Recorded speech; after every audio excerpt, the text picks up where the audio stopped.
Bonjour Monsieur Strabler. Bonjour. Vous êtes le directeur commercial d'Eden Immobilier, Oui. d'Eden Promotion. Vous faites partie du comité de direction. L'immobilier, on le sait, ça fait partie évidemment des préoccupations prioritaires des Français. Et c'est au cœur d'une problématique qui est évidemment aggravée par la hausse de toutes sortes de matières premières et les préoccupations environnementales. Alors, vous dites Eden Promotion, c'est évidemment d'abord éco-responsable. Mais tous les promoteurs immobiliers disent ça maintenant, non ? Alors effectivement, vous faites bien de le souligner, Eden Promotion donc, a été créé en 2008, on est une entreprise rochelaise, je voulais vous le dire, et dès le début, notre volonté a été de se tourner vers tout ce qui était éco-responsabilité, et l'histoire nous donne raison aujourd'hui. Vous dites que tous les promoteurs se retournent vers cette problématique. C'est plus que ça, puisque nous on a associé également à Eden Promotion un bureau d'études intégré qui s'appelle Atmosphère, où le fait d'avoir des compétences pluridisciplinaires, compétences donc en termes de technique ou environnementales, nous permettent d'aller beaucoup plus loin dans cette démarche, d'abord pour l'économie d'énergie, qui est un vrai sujet, et ensuite pour une deuxième chose qui est l'empreinte carbone. Ce sont vraiment les deux thèmes qui sont les plus importants chez nous et sur lesquels on travaille. Vous savez, comme tout le monde, qu'il y a la neutralité carbone en 2050. Le territoire de La Rochelle, lui, veut y être au rendez-vous en 2040. Et nous, on va faire en sorte pour qu'en 2027, on soit au rendez-vous, en tout cas sur tous nos programmes, avec une démarche qui est déjà faite, déjà en termes dans l'entreprise, mais également sur nos programmes, avec globalement 5% de moins de CO2 par mètre carré par an, pour arriver donc à la neutralité en 2027. Et vos clients sont sensibles à ce genre d'argument où ça fait partie des choses qu'il faut dire?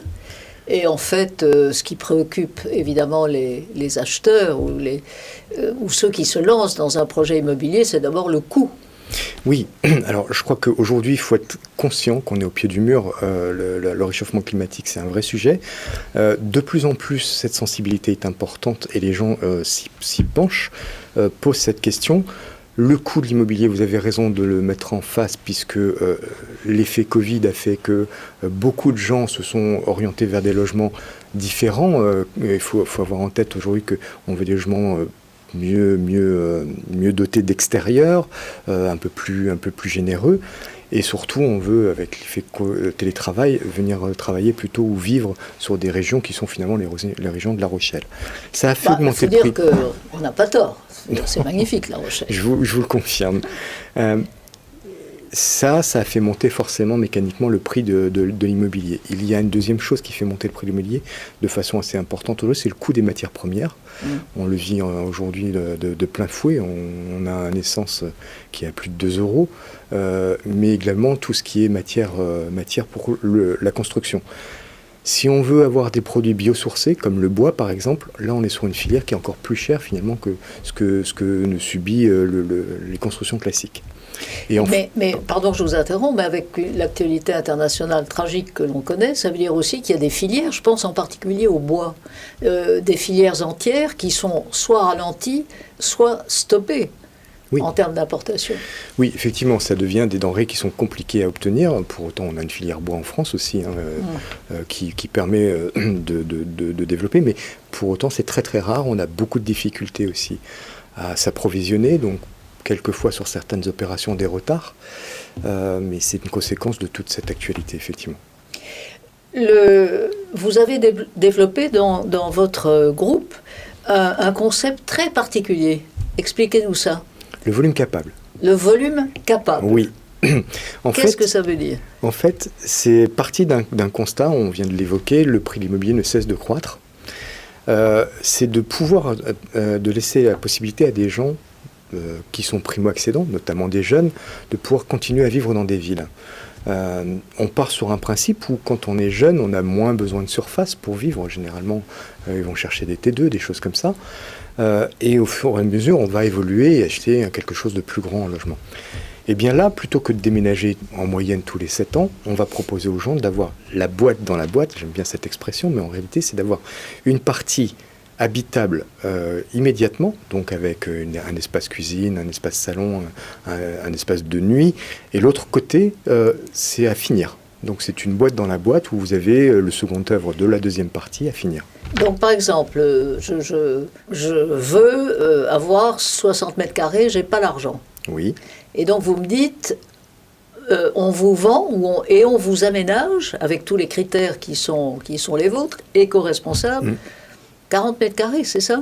Et on laisse 20 mètres carrés pour les enfants à venir. Alors, c'est ça, mais c'est un peu plus que ça.